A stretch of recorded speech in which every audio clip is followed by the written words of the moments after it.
failed to mention. But it was after 4 months that the panic attacks were gone. I was off my medication. I was happy. People were commenting on it. People were stopping me. Even my doctor said it. I came into my doctor's office, and like I told Vera, like I told you before we started, that he had only known me with the anxiety. He didn't know me before the anxiety. And so he had only seen this depressed, very anxious, pale, sad person. And I came into his office for a completely different case. It was on COVID and those different things. And he looked at me and he said, "What happened to you? Your eyes sparkle." Like he was, and then I said I was well, and I told him what had happened, and he said, "So you don't need your medications anymore?" And I was like, I've been off my medications for a long time. So that's just a testament to how much it helped me. And I obviously cannot guarantee that it can help anyone and everyone the same way, but it's worth a shot to raise the awareness of this type of method of healing.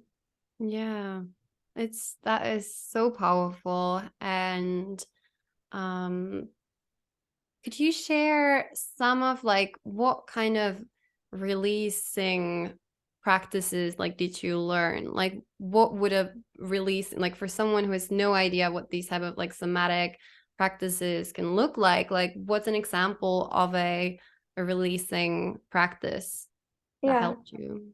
For example, shaking. It sounds so simple. And that's why I say, like, when I teach, I say that, the theory is complex, but the practices are simple. So you have different, for example, a shaking technique where, because shaking is the expression of fear in the body.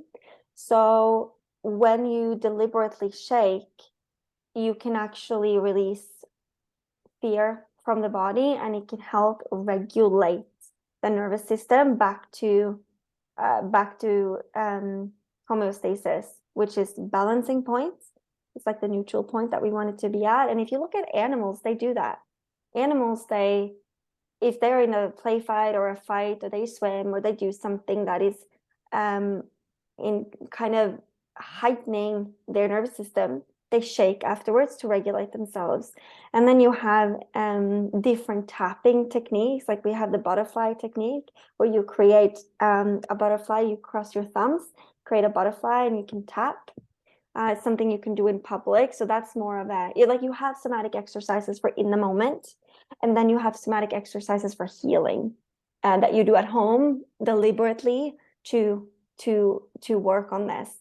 And then obviously you have exercises to like in the moment when you're out and about living your life, the anxiety comes up, what do you do? And then you have exercises for that too. So what are things like in your daily life that you're currently practicing that keep you in that state? Yeah. Like, do you have certain routines or what kind of things do you do on a daily basis? Yeah, 100%. I mean, I changed my lifestyle to a certain degree, and you don't have to change your lifestyle in order to heal. Like, that's not what I'm saying, but I incorporated a couple of practices into my daily life. One of them being meditation. And I don't want people with severe anxiety or mild anxiety or panic attack disorder, or just experiencing panic attacks. I don't want them to think that meditation alone can heal. Like, it can, but from my experience, it's going to be a lot harder if you don't deal with the trauma from a bodily movement perspective. So I don't want you to do just that, but I definitely want you to do it. I journal every day, and when I talk to people are like, "Well, how do you do that? Like, what do you write?" And we have different techniques for it, like specific journaling techniques to help.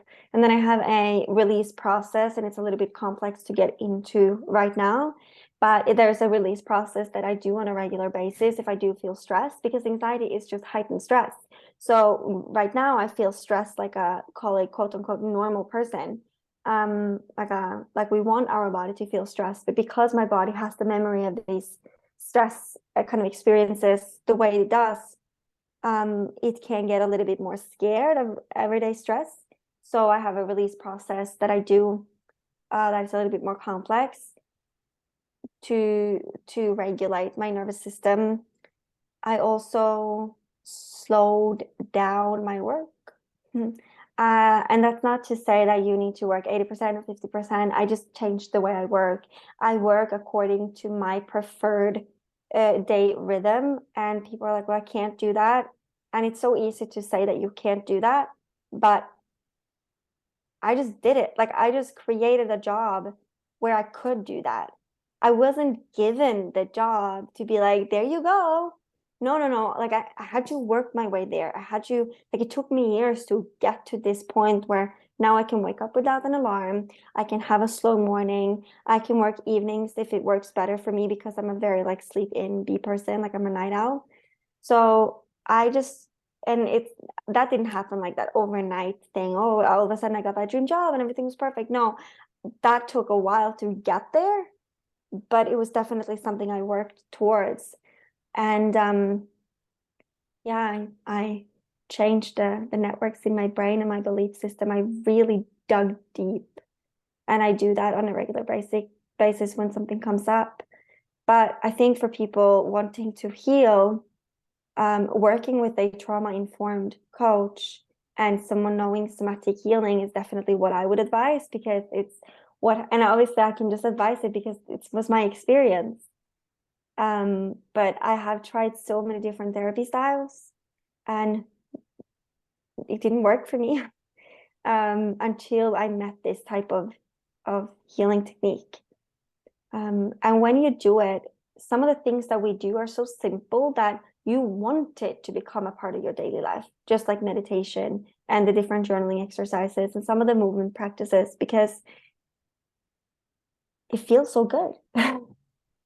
You Yeah. know, like, yeah, yeah. What kind of can you give an example of either like a journaling prompt or something like when you're dealing specifically with anxiety and your feelings and your stress, like state of stress, like is there something specifically or like a certain way that you journal? Like what's Mm. the style of journaling that you do when you want to specifically work on that? Yeah, I have that different exercises. One of them I call Go General, and it's actually from another coach, another teacher. Um, and it's when we spoke about this in the last episode about your emotions and how powerful your emotions are, and how, like, if you want to change your mindset, which you need to do if you want to heal from anxiety, you have to change your mindset, because the anxiety is so dominant in our body because we are wired that way. And I say that, we are not born with the anxiety. So it's a learn, we are born with the ability to get there. Everyone has the ability to get there from a physiological perspective, but we are not born with it. It is learned. And so your brain has adapted and adjusted to it. And now you want to adapt and adjust your brain to not have it again, not be in that state. So if you're experiencing anxiety frequently, then it's become a part of that patterning in your brain.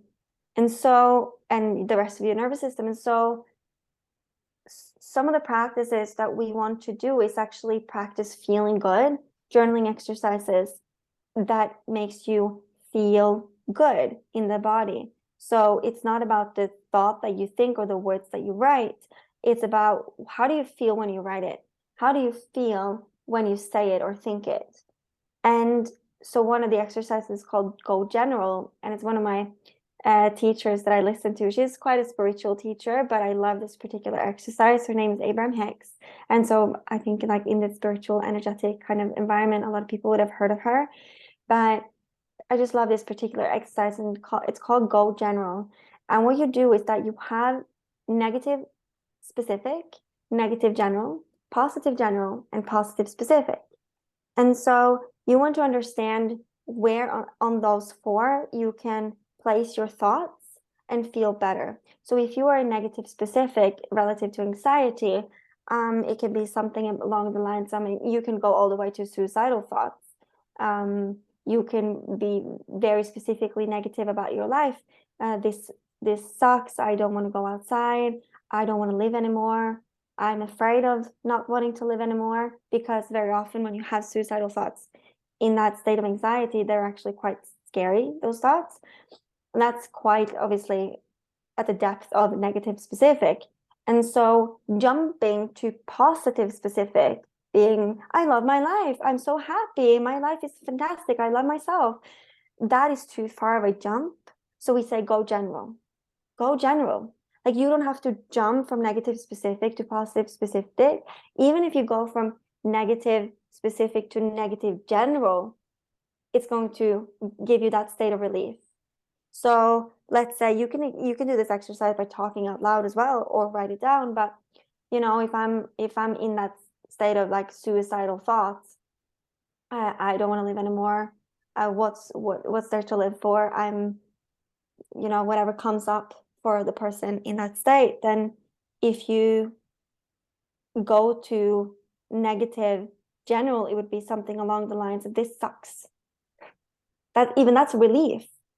That thought gives you relief from the previous thought that you were having. And so you only just want to climb that emotional ladder. You don't need to jump from the bottom to the top right away. And then you want to think your way through that negative specific, negative general, and then eventually you come to positive general.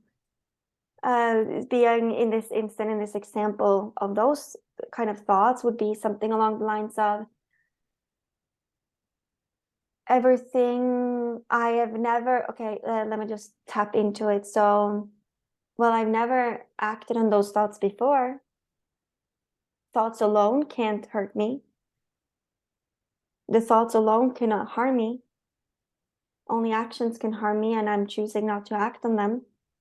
So there's a safety in there. Like, even there, you have climbed your way up quite far, right? And then eventually you can train yourself to get to that I love my life state. But you can't jump from there to there in an instant unless you are quite skilled at practicing this. So that's one of the exercises that you can do. And it takes a little bit of practice to learn the exercises as well. But once you have practiced them and you explore them and you do them, they become easier and easier as well. It's like riding a bike, So now I can, if I have some negative thoughts, I mean, my thoughts never go that deep anymore, but if I do have uncomfortable thoughts, I can very quickly go general. I can very quickly get myself to that positive specific, but it took months and months of practice to get there. Yeah.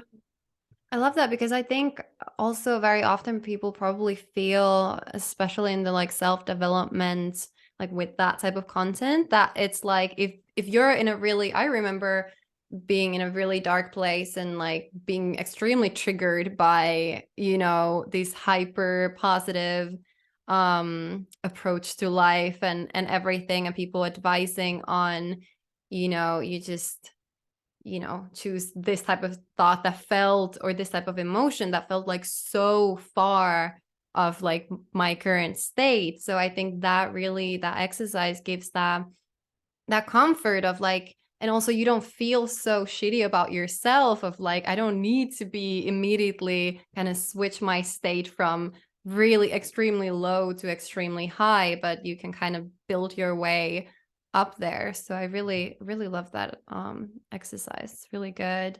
What would you say, like, kind of misconceptions that people have of healing, of anxiety? I mean, we kind of talked about like the some of the misconceptions. What do you think, like, how people, I think at least like one that we kind of talked about is that I think a lot of people become kind of the victim of it. And like what you were saying in the beginning of like, it became part of your identity. And then it's so hard to like let go of that once you're just like, this is just who I am. Like, I remember thinking that I'm just a depressed person. Like, this is just the person that I am and it will never change. And yeah, it becomes such a like deep part of your identity. So like, Can you think of other kind of where you see people, I guess this goes more into the mindset part of it, like what kind of mindset shifts do people need to do to be able to start the healing process?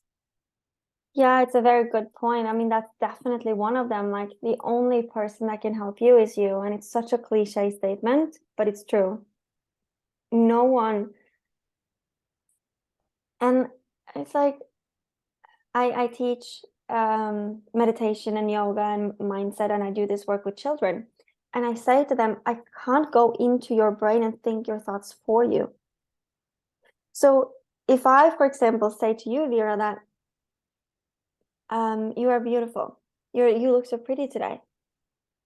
If those words are just empty at best, or even have the opposite effect, if you look at yourself in the mirror and think, I'm so ugly, I don't like myself. No one else can go into your brain and change those thoughts for you, no matter what they say, no matter what they do. Only you can do that work. And so the only person who can heal you is you. So that's definitely the first one. But the second one is understanding how to do that.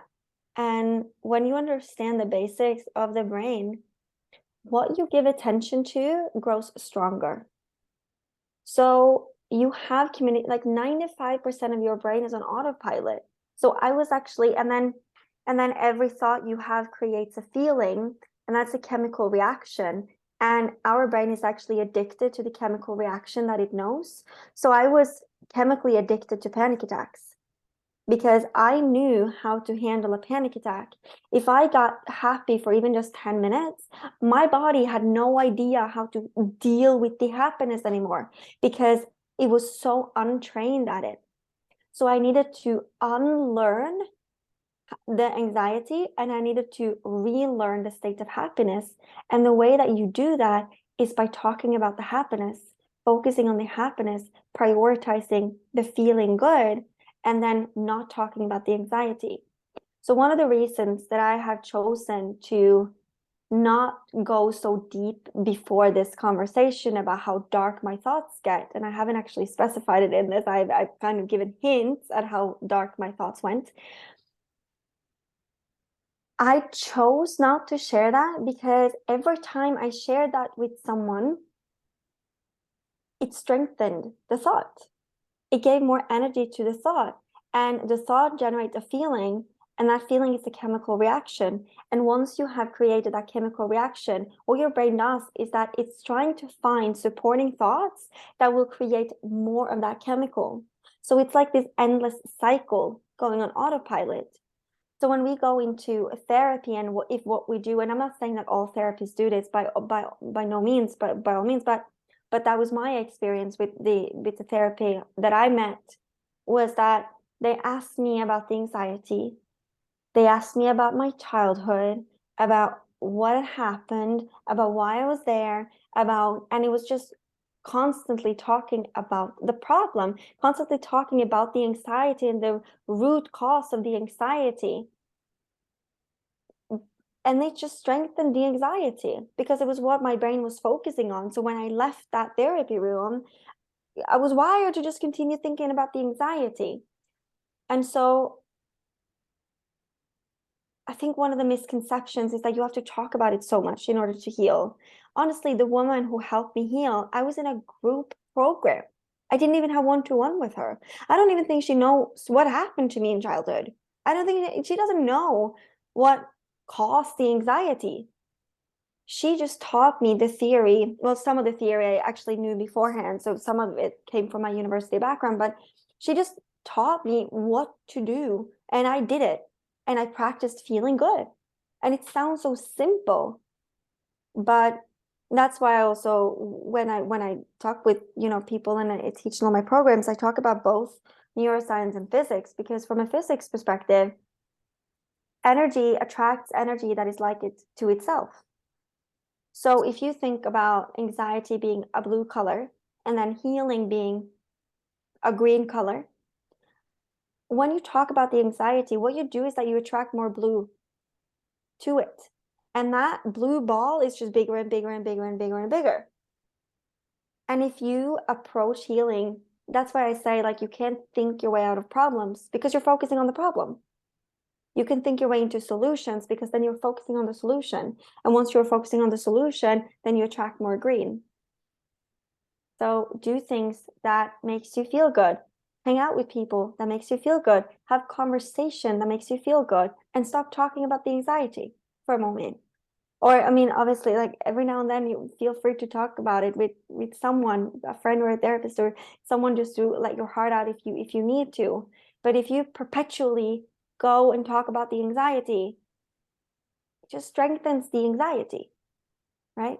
Yeah, exactly. And like saying that I'm so depressed, I'm so anxious, like you're just like confirming the identity and you're Mm. attaching it like more and more onto you. And I was just now thinking about like when it was pretty much like a year and a half or 2 years ago when I was at my lowest. And I remember like, because I was also going through like therapy and I was just like it helped in some ways, but also I felt like I kept repeating the same story like over and over again of like, this is how I feel and this is why I feel like this and blah, blah, blah.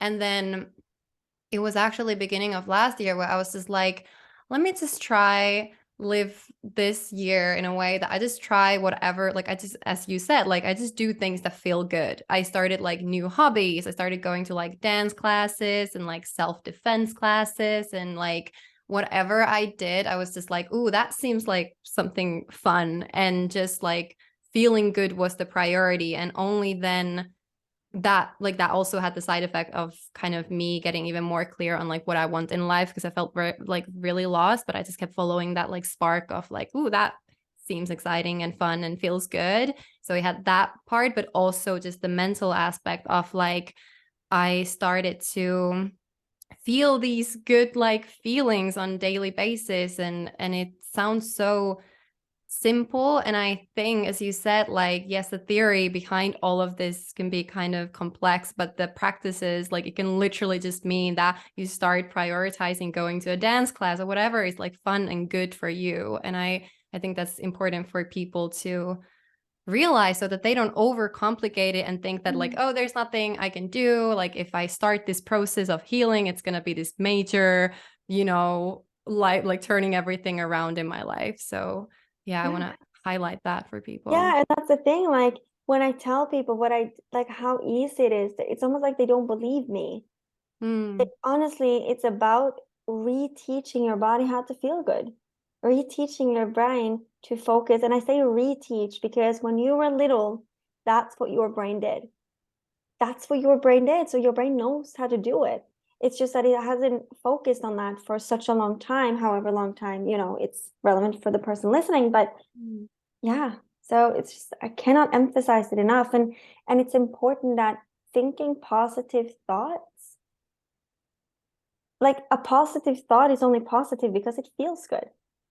And people misunderstand it. When you were talking about affirmations before, you're so accurate, because if I am at that negative specific state and I go in and I read a deck of affirmation cards, just gonna feel so annoying because I don't feel that good, and I don't feel like my life is so good, and I don't feel blessed, and I don't feel grateful for that. And it becomes this piece of frustration. And what we're looking for is just relief.